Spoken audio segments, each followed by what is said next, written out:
Hello everybody and welcome to this week's video. Today I'm just doing my January wrap up.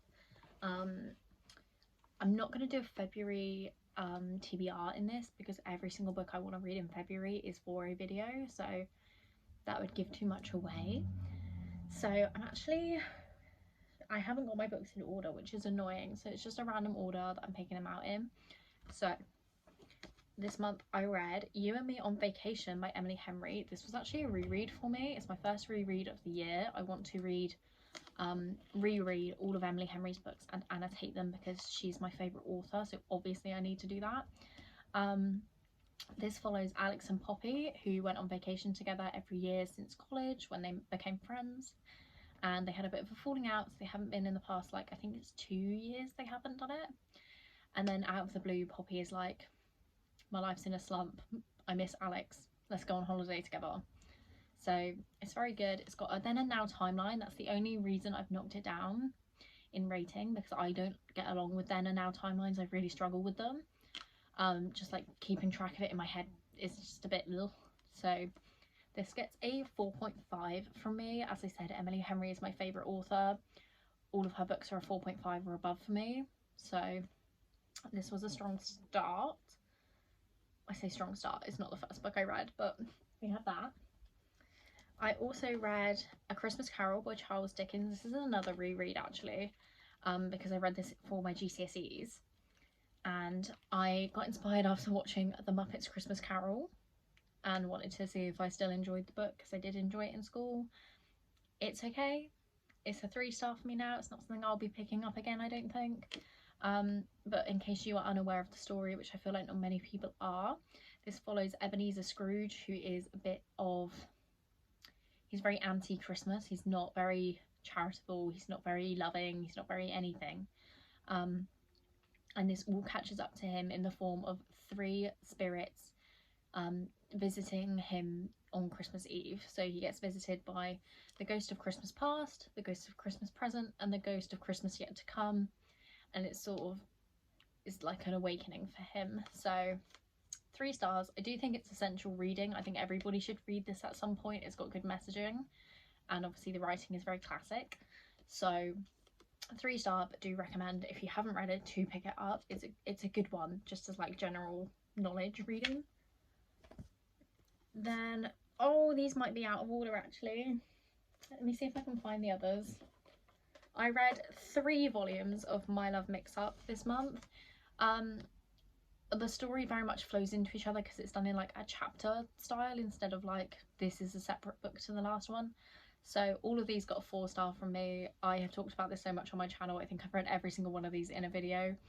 But this follows a friendship group of Ida, Aoki, Ada, and Hashimoto, who there's a bit of like a mishap on who's got a crush on who, and then they like split off into couples. It's very fun. It's very like cute college high school romancing, a bit cringe, very over dramatic, but it's just so fun to read. It's like a switch of your brain, do it.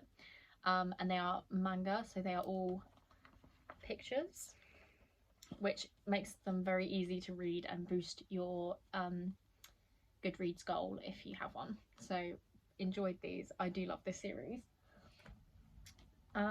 One of the first books I actually read was Beg, Borrow or Steal by Sarah Adams. This is her newest book.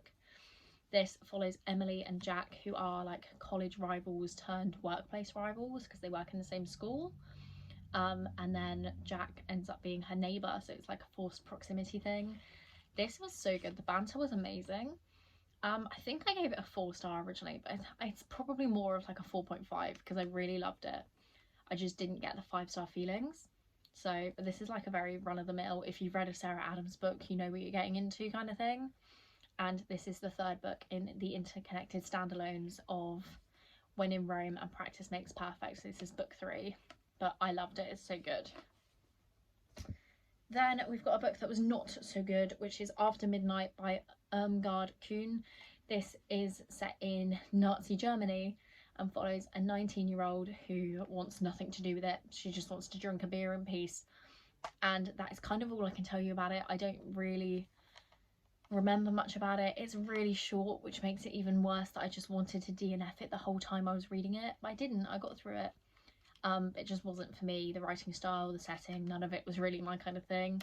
So this got a 1 star because I did want to DNF it quite a lot. Oh, my books are falling down. Then I've got Before the Coffee Gets Cold by Toshikazu Kawaguchi. I pronounce that wrong every time. Which is 4 short stories all set in the same cafe, where the gimmick is if you sit in a certain chair, you have until your coffee gets cold to go back in time and relive a moment in your past, and you can like talk to people and stuff, but you can't change it. So it's very much an introspective, looking at the past from an objective angle. Like, this is how it's meant to be. You can't change it. This is just, you need to accept it. And I absolutely love this. I adored this book. It's so heartwarming and gutting at the same time. So this was actually my first and only 5-star of the year so far, which I'm so happy this is, because I was so nervous to read this. And then I was like, it's fate. I found it in a charity shop, so I was like, I'm gonna buy it, I'm gonna read it. And I loved it. I'm so happy. Then the actual first book I read this year was Collided by Lauren Asher, which I will talk about both of these books at the same time. I also read Wrecked by Lauren Asher. It is no secret that this is not a series I'm enjoying. I don't know why I've got 3 books into it. I should have stopped at 1. It's kind of my outlook. For Collided, we follow Sophie, who is the daughter of one of the F1 like crew members, like one of the higher ups, and Liam, who's an F1 driver. And there's like a bucket list involved, and like obviously change of location for the F1 circuits, you know. But I just don't like the men in Lauren Asher books. I think I had an issue with the man in this one as well, but we'll get to him. It wasn't anything very drastic that I remember. I just didn't gel with it. So I gave this one a 3-star, which is actually the highest rated of any of these books so far, like any of the books in this series. So take that as you will. And then, as I said, Wrecked. Do I have words about Wrecked? I hated this. I really struggled with it. Jax, the main guy, is addicted to his anxiety medication and drinking. He's like the bad boy of F1. He's got all these tattoos and stuff, but he's British, written by an American. If you are British and watching this, I hope I'm not alone in saying that that is the most cringy thing to ever read, is a British person written by an American person, because as much as that we are stereotyped for it, I don't really say bloody hell that much, and I don't start my day with a morning cuppa. Like, I can't function without my morning cuppa. No one says that, surely. I just found it really cringe. It was not my thing. Him specifically, I just didn't like Elena, the main character. There was a lot of trauma going on, which isn't bad, but it felt very out of place for an F1 romance. And compared to the other books in the series, really out of place in this series, frankly. So this was bad, in my opinion. And I think it's too generous to give it a 2-star and too harsh to give it a 1-star. So I think I'm settling on a 1.5 for this. So I don't know if I'll keep reading. I've only got 1 book left in the series. I don't know if I'm going to read it. So that's what I'm at with that. And then switching gears again, we have got Fake Flame by Adele Buck, which follows Eva and Sean. So Eva has this really nasty ex-boyfriend who's very like manipulative and won't leave her alone. So she threatens to set fire to a piano that he's sat at. And Sean is the fireman who comes to like deal with the situation, like calm it down. And it's just like a fluffy romance, really. There's not much else going on there. I gave it a 3-star because there was nothing special about it. It was fake dating, which is kind of nice. I do enjoy a fake dating, but it was very insta-lovey, because obviously in quite a short book you kind of have to have the insta-love to get the plot going. But it was good. It wasn't special. 3-star feels right. Then we've got 7 Exes by Lucy Vine. I really enjoyed this book, actually. So this follows Esther, who reads a magazine article about the 7 ex-boyfriends you'll have before you meet the one. And so she retraces her steps through all of her ex-boyfriends to like figure out if they were the one, and she's like missed them for some reason, like they didn't stay together for the wrong reason or something. But it was really cute. This did have a then and now timeline, but I did follow it quite well because it was laid out very like, not very clearly, because obviously it's quite clear in most books, but it had like a little briefing at the top of like, this is who the boyfriend is, this is where they are, kind of thing. So, but it was really good, very unique concept I found, and I enjoyed it enough to recommend it to a friend. So I gave this a 4-star. Obviously, again, it's not the best of the best, but it was good for what it was. That sounds harsher than I mean it to be. Then we have got The Hero of This Book by Elizabeth McCracken. This was an ode to her mum, which is why I picked it up. I thought it'd be nice, you know, I'm quite close with my mum, so I thought it'd be good to read about someone else's mum, kind of thing.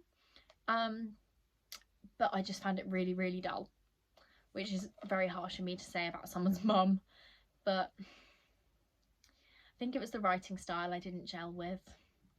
Yeah, like sometimes there's flowery writing in a good way and there's flowery writing in a bad way, like when it's too much. I think it fell in the too much range for me. So I gave this one a 2-star, I think. A 2-star. I didn't hate it, I did finish it. I just feel very nothing on it. So 2-star for The Hero of This Book. Then we have by Grand Central Station, I Sat Down and Wept by Elizabeth Smart. This, alternatively, had flowery writing in a really good way and is all about loving someone so much that you end up just constantly grieving the amount you love them, if that makes sense. Like, you become overwhelmed with it. It's the only thing you can think about, and when that person isn't around, it feels like the worst thing that could ever happen to you. And I really loved that. I'm a big fan of love, in case you were unaware. But things like, I am possessed by love and have no options. Who writes that? Who actually writes that? My heart is its own destruction. It beats out to the poisonous rhythm of the truth. I'm sat. This was incredible. I gave this a 4-star. Again, it's not something I can feel myself reaching for again, but it was really, really, really gorgeous to read. I do think this is a good one to try out if you're not like a fan of non-romancy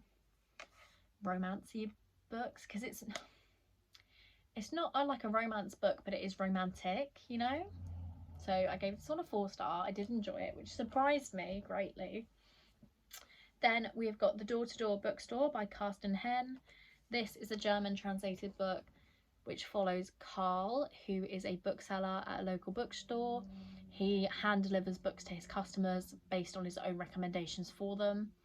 And on his nightly delivery of these books, a 9-year-old girl called Sasha, I think is how you say it, I could be wrong, ends up following him and befriending him. And it's just this really cute story of an old man and a little girl being friends in a non-creepy way. And there's like undertones of like dodgy things happening with his clients, his customers, and like Sasha and stuff. There's a lot of depth in this book, but I gave it a 3-star because it was interesting, but I don't feel myself reaching for it again, and I can't see myself recommending it to people either. So a 3-star for this one. And then final book we have to talk about is In Your Dreams, Holden Rhodes by Stephanie Archer. As we know, I'm on a mission to read all of Stephanie Archer's books. I've got one left to go. I'm going to do it by February, I'm pretty sure, or by the end of February.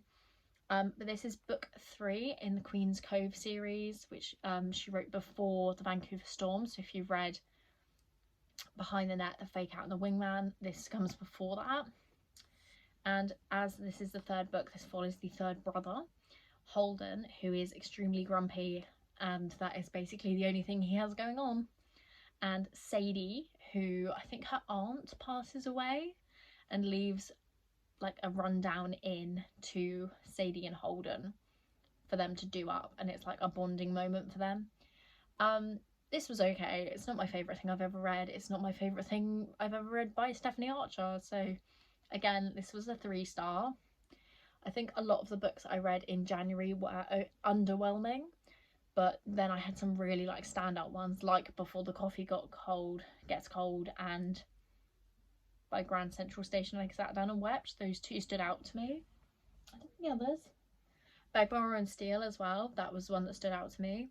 So overall, not an amazing month, but still had some gems in there. I don't know if I said it at the start. I read 16 books this month, which is incredible. But I'm kind of doing it to keep up with the amount of books I'm buying. I was meant to go on a book buying ban, and instead I've had to amend my rule to be read as many books as I buy. So I bought 18 books in January, I read 16, so I just need to like add 2 to however many I buy in February, which at the moment is 5. So, and we're on day 2 of February. I've bought 5 books, so I just need to read at least 7 this month. Now I've caught myself up. And as well, I'm keeping track to see if I read all of the books that I buy this year, because last year I definitely bought some books that I didn't read and then didn't get bored of, lost interest in, and just got rid of them without reading them. So I don't want to do that this year. I'm determined to read all the books I buy this year.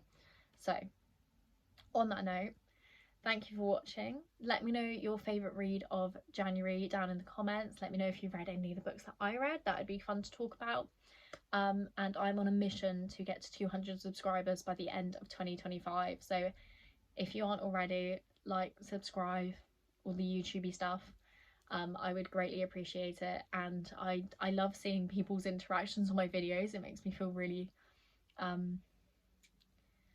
accomplished, really warm and fuzzy about my channel, to know that it's actually reaching people and people are enjoying it. So any feedback is welcome. Obviously, if you're going to be mean, I'd rather not hear that, please. But thank you for watching, and I'll see you all next week. Bye.